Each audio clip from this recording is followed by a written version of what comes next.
Assalamualaikum warahmatullahi wabarakatuh. Kami dari kelompok 3 akan menjelaskan tentang modul 3, yaitu menyusun sasaran dan tujuan pemasaran. Di sini yang akan menyampaikan materi ada saya sendiri, Asri Nur Fatona, ada rekan saya, Bani Yudin Salam, dan Herni Andini.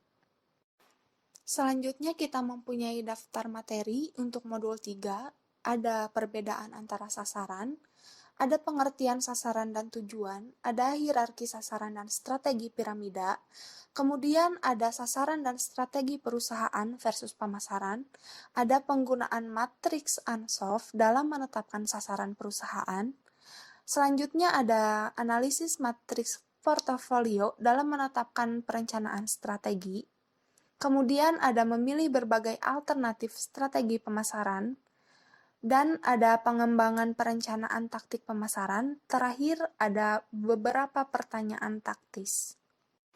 Iya, di sini ada peta konsep untuk modul 3 yaitu menyusun sasaran dan tujuan pemasaran. Langsung saja kita masuk ke materi, yaitu menyusun sasaran dan tujuan pemasaran. Baik, Assalamualaikum warahmatullahi wabarakatuh. Saya Asri Nur Fatona akan menjelaskan sasaran dan tujuan pemasaran. Langsung saja kita ke bagian pertama, yaitu perbedaan antara sasaran atau objektif dan tujuan atau goals. Langsung saja, yang pertama itu ada sasaran. Sasaran ini apa yang hendak dicapai. Contohnya ini memperkenalkan produk lokal yang sukses ke pasar yang lebih luas, baik skala nasional maupun ke luar negeri. Nah, di sini itu ada aturan umum yang akan membantu memastikan bahwa sasaran pemasaran memberi keuntungan dan mendukung tujuan perusahaan secara umum. Yang pertama ini ada kecocokan. Kecocokan ini jadi sasaran kita ini harus mendukung tujuan si perusahaan. Kalau sasaran mendukung tujuan perusahaan akan membantu perusahaan mencapai tujuan tersebut. Selanjutnya ada terukur dengan waktu. Kalau terukur dengan waktu ini sasarannya harus jelas menyebutkan yang kita harapkan terjadi. Dan waktunya tuh kapan, jadi kita itu bisa mengukur pencapaian pada waktu kita menjalankan sasaran tersebut. Selanjutnya yang ketiga itu ada memungkinkan untuk dicapai. Jadi kita harus realistis dan praktis meskipun sasaran tersebut tidak mudah dicapai dan pasti butuh usaha keras. Jika tidak, secara tidak langsung ini sasaran tidak akan memotivasi orang. Selanjutnya yang keempat ada dapat diterima. Jadi sasaran ini harus diterima oleh orang-orang di dalam organisasi. Jika tidak diterima, kita ini tidak akan mendapatkan sumber daya yang dibutuhkan dan pasti tidak mendapat dukungan yang maksimal dari orang-orang di dalam organisasi. Yang kelima ada fleksibel. Fleksibel ini sasaran harus beradaptasi dengan perubahan lingkungan. Jadi sasarannya itu harus dapat diubah. Yang keenam dapat memotivasi. Nah, jika sasaran terlalu mudah atau terlalu sulit sehingga mustahil untuk dicapai, nah sasaran ini tidak akan memotivasi orang dalam organisasi untuk mencapainya. Tapi, jika sasaran sulit dicapai tetapi bukan sesuatu yang mustahil, nah sasaran ini akan memotivasi dan menantang setiap orang untuk mencapainya. Balik lagi tadi ke poin 3 yaitu memungkinkan untuk dicapai. Jadi, kita ini harus realistis meskipun sasaran tersebut tidak mudah dicapai dan pasti butuh usaha yang keras.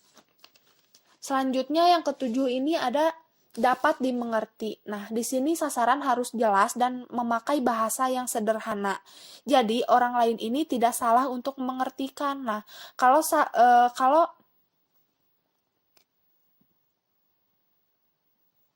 sasarannya ini membuat bingung, nah orang ini akan mendanai perencanaan, orang yang akan mendanai perencanaannya ini tidak akan tertarik, jadi rencananya juga dapat berhenti di tengah jalan, nah karena sasarannya itu tidak jelas. Selanjutnya komitmen. Komitmen ini semua orang yang bekerja, mengembangkan, merencanakan, menjual, dan mengerjakan perencanaan pemasaran harus berkomitmen mencapai sasaran yang ditetapkan.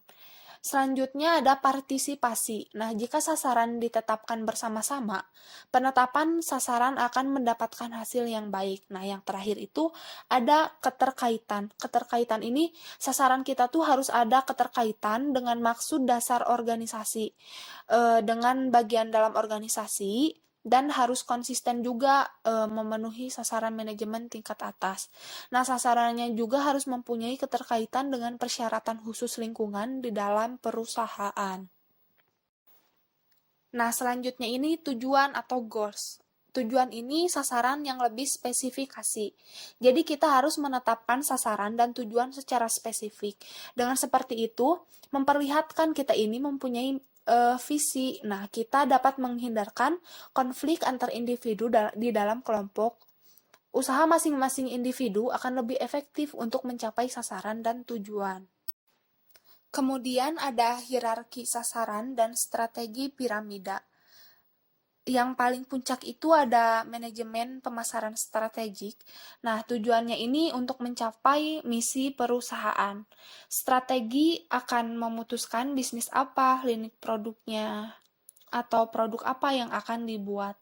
Yang kedua itu ada strategi pemasaran. Nah, ini itu tujuannya untuk mendukung pengimplementasian bisnis, lini produk atau produk yang ditetapkan pada manajemen pemasaran strategik.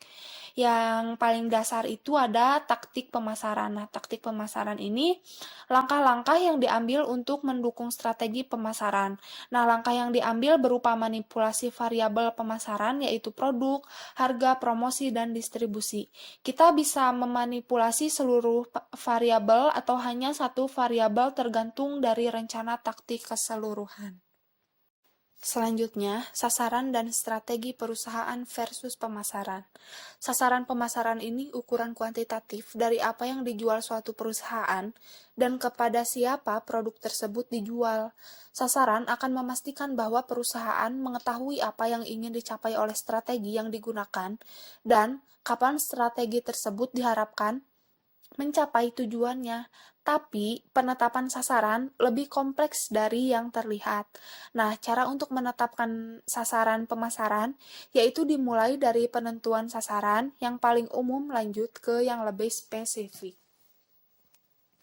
Langkah pertama ini pernyataan misi. Langkah kedua ini mengembangkan pernyataan misi ke sasaran perusahaan yang masih luas dan umum.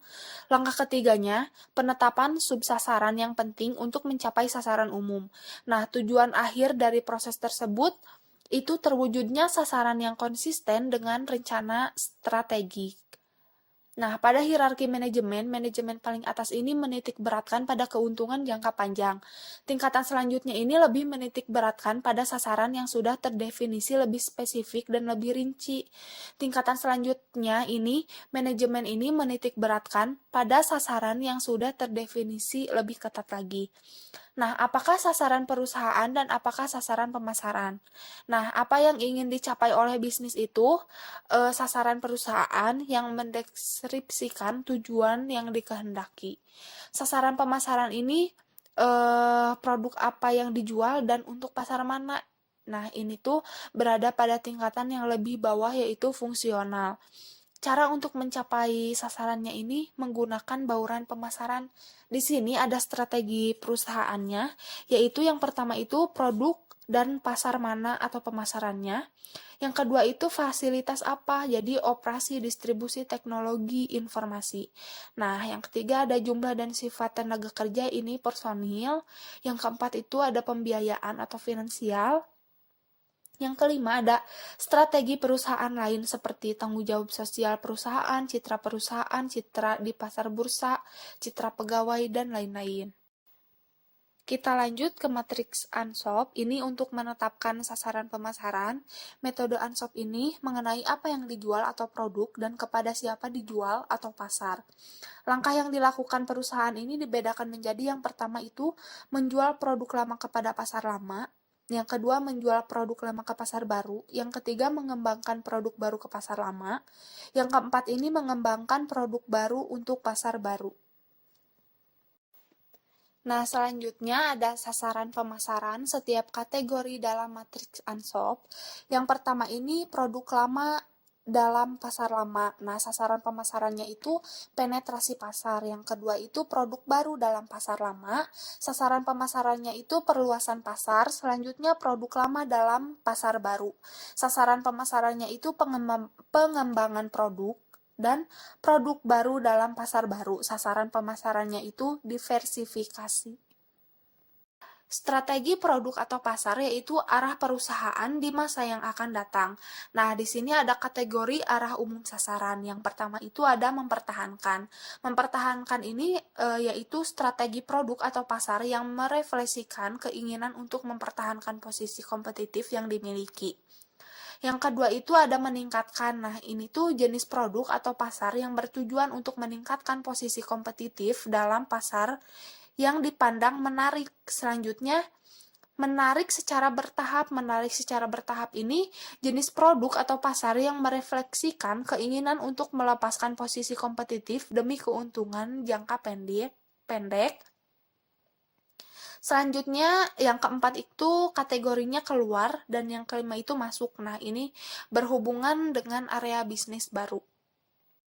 Di sini kita akan membahas mengenai analisis matriks portofolio dalam menetapkan perencanaan strategi. Seperti yang telah kita ketahui sebelumnya, bahwa matriks portofolio merupakan satu kotak yang terdiri atas 4 sel dengan memiliki 2 sumbu yang berbeda, di mana sumbu yang pertama berbentuk vertikal dan untuk sumbu yang kedua berbentuk horizontal. Sumbu vertikal merupakan kekuatan bisnis, sementara untuk sumbu horizontal merupakan daya tarik pasar. Maka di dalam menetapkan perencanaan strategi, perusahaan harus memperhatikan kedua hal tersebut, yaitu mengenai perhitungan nilai UPS untuk kekuatan bisnis, dan yang kedua menghitung berapa besar daya tarik pasar tersebut. Selanjutnya memilih berbagai alternatif strategi pemasaran. Di sini terdapat 4 strategi alternatif yang dapat digunakan oleh perusahaan dalam melakukan strategi pemasaran. Di antaranya, pertama, melakukan penetrasi pasar baru. Kedua, melakukan ekspansi pangsa pasar. Ketiga, entrenchment atau menggali pasar. Dan yang keempat, menarik produk. Untuk alternatif yang pertama, yaitu mengenai penetrasi pasar baru. Terdapat 4 kelas dalam melakukan penetrasi pasar baru yang dapat dilakukan secara simultan. Untuk yang pertama, yaitu entry atau masuk pasar. Ini merupakan bagaimana posisi perusahaan tersebut berada di pasar. Apakah sebagai first entry atau sebagai late entry. Nah, untuk yang kedua, ada niche atau ceruk, di mana dalam hal ini perusahaan memilih segmen pasar yang khusus. Selanjutnya, yang ketiga, yaitu dimensi. Nah, dalam hal ini, perusahaan melakukan ekspansi baik secara vertikal maupun ekspansi secara horizontal. Dan yang terakhir, ada positioning, atau bagaimana persepsi produk perusahaan tersebut di benak konsumen. Ekspansi pangsa pasar. Ini merupakan alternatif yang kedua yang dapat dilakukan oleh perusahaan dalam melakukan strategi pemasaran. Di sini terdapat 2 strategi dasar yang dapat digunakan. Pertama, melakukan diferensiasi produk terhadap segmentasi pasar, atau bagaimana produk perusahaan tersebut terlihat berbeda dengan produk yang ditawarkan oleh para kompetitor lainnya.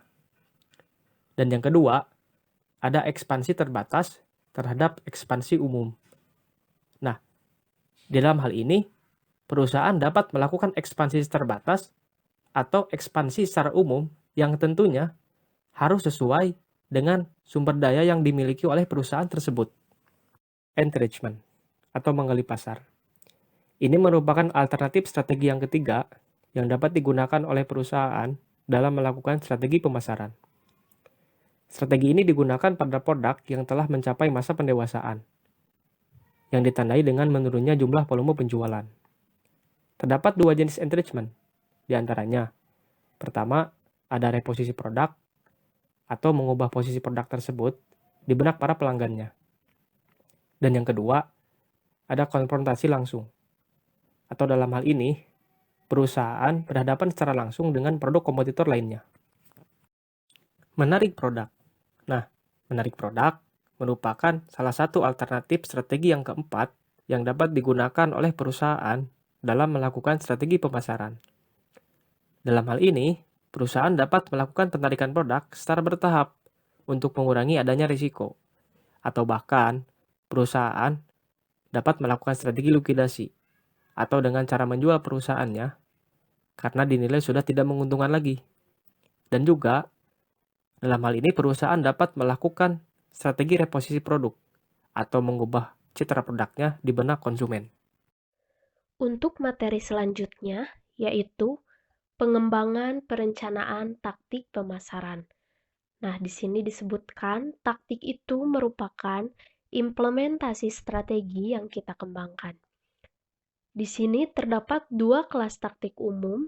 Yang pertama, taktik yang berkaitan dengan variabel yang dapat dikontrol dengan mudah. Dan yang kedua, berkaitan dengan manipulasi lingkungan pasar. Untuk materi selanjutnya, kita akan membahas sebuah taktik atau dua kelas taktik umum.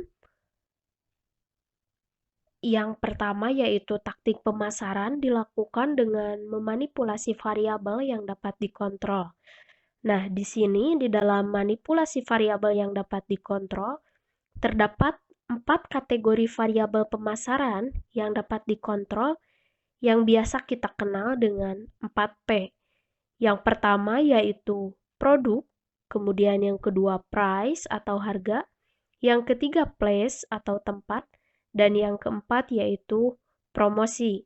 Nah, di dalam slide ini kita akan bahas sedikit tentang taktik pemasaran yang dilakukan dengan memanipulasi variabel yang dapat dikontrol.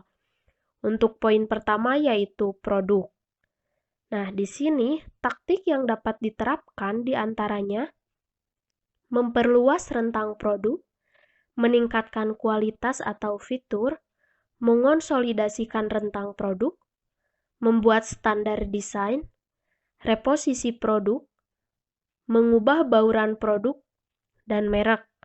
Nah, kemudian untuk yang kedua yaitu harga. Nah, di sini di dalam harga kita dapat mengubah harga, mengubah kondisi penjualan, kebijakan penetrasi, dan kebijakan skimming. Kemudian yang ketiga yaitu place atau tempat. Di sini kita dapat mengubah saluran, mengubah distribusi dan pengiriman, kemudian mengubah tingkat layanan. Dan yang terakhir, poin keempat yaitu promosi. Di dalam promosi, kita dapat mengubah periklanan, mengubah promosi, mengubah bauran promosi, dan mengubah penjualan. Untuk manipulasi variabel yang dapat dikontrol, kita akan bahas satu persatu dari 4P tadi. Yang pertama yaitu produk. Nah, di sini, di dalam sebuah produk, terdapat 3 hal dasar yang dapat kita lakukan berkaitan dengan produk. Yang pertama, produk dapat diperkenalkan ke pasar. Yang kedua, produk dapat dimodifikasi atau diubah. Dan yang ketiga, produk dapat ditarik. Nah, di sini setiap alternatif itu diterapkan berdasarkan kondisinya. Untuk poin pertama, perkenalan produk dilakukan untuk mendukung strategi penetrasi pasar baru. Taktik menarik produk dari pasar juga dapat mendukung strategi ini. Nah, ini dikarenakan oleh sumber daya yang digunakan untuk memasarkan produk yang ditarik akan dipergunakan untuk penetrasi pasar produk yang baru. Nah, kemudian untuk poin yang kedua, produk itu dapat diubah atau dimodifikasi untuk mengubah bentuk daur hidup produk. Di sini banyak keuntungan jika produk direvitalisasi dalam bentuk baru. Nah, revitalisasi di sini yaitu suatu proses atau cara dan perbuatan untuk menghidupkan kembali suatu hal yang sebelumnya tak berdaya dari suatu produk. Nah, nama baik dan kesadaran akan merek produk yang telah terbentuk dapat dipertahankan. Sebagai konsekuensi, tidak dibutuhkan biaya promosi untuk memperkenalkan dan membuat masyarakat terbiasa dengan sebuah produk ini. Nah, untuk poin selanjutnya yaitu price atau harga. Nah, terdapat 3 taktik dasar yang dipakai dalam introduksi produk baru, yaitu yang pertama, harga perkenalan, Yang kedua, harga yang menyaingi kompetitor. Dan yang ketiga yaitu harga skimming. Nah, di dalam harga perkenalan, itu menerapkan harga murah pada saat memasuki pasar. Diharapkan akan menangkap pangsa pasar seluas mungkin. Harga murah ditekankan sebagai keuntungan diferensial dalam kompetisi. Setelah produk mulai mapan di pasar, harga dapat sedikit demi sedikit dinaikkan ke tingkat yang sama atau bahkan lebih tinggi dari produk kompetitor. Nah, kemudian harga yang menyaingi kompetitor. Ini berarti penerapan harga pada tingkatan yang sama dengan kompetitor. Jika taktik ini yang dijalankan, kita harus membuat produk kita berbeda. Beberapa pemasar menawarkan produk atau layanan yang lebih berkualitas. Beberapa menggabungkan produk ini dengan produk atau keuntungan lain, sehingga akan menaikkan nilai produk secara keseluruhan. Kemudian yang terakhir, yaitu harga skimming. Di dalam harga skimming, menerapkan harga produk itu relatif tinggi. Skimming dilakukan jika produk atau layanan Anda merupakan yang pertama di pasaran. Komputer pada saat diperkenalkan berharga mahal. Ini bukan hanya disebabkan oleh biaya komponen dan tenaga kerja yang mahal, tetapi juga karena belum terdapat pesaing. Ketika kompetitor memasuki pasar, harga dikurangi sampai pada harga yang rendah atau sampai pada harga di mana sulit bagi kompetitor untuk memasuki pasar. Keuntungan finansial yang telah diakumulasi karena margin keuntungan yang besar dapat digunakan untuk melawan kompetisi dengan taktik lain. Perusahaan yang menerapkan taktik harga skimming dapat menghabiskan dana lebih banyak untuk promosi produk atau membuka saluran distribusi baru ketika kompetitor mulai masuk ke pasaran. Untuk P yang keempat yaitu place atau tempat. Terdapat 6 alternatif saluran yang dapat dipertimbangkan. Yang pertama, saluran langsung dan tidak langsung. Yang kedua, saluran tunggal dan multi. Kemudian yang ketiga, panjang saluran. Keempat, jenis penghubung. Kelima, jumlah distributor pada setiap tingkatan. Dan yang keenam, penghubung mana yang harus digunakan. Untuk P kelima, yaitu promotion atau promosi. Penggunaan taktik promosi penjualan. Promosi penjualan adalah salah satu bidang yang memerlukan biaya besar dalam variabel taktik promosi. Nah, kemudian di sini ada juga taktik periklanan dan publisitas. Ada 5 isu yang menentukan keberhasilan iklan dan publisitas. Yang pertama yaitu di mana Anda akan mengeluarkan anggaran untuk hal tersebut. Kemudian, berapa besar anggaran Anda? Kapan Anda akan membuat iklan dan publisitas? Dan bagaimana Anda akan mengukur hasilnya. Kemudian, pesan apa yang akan disampaikan.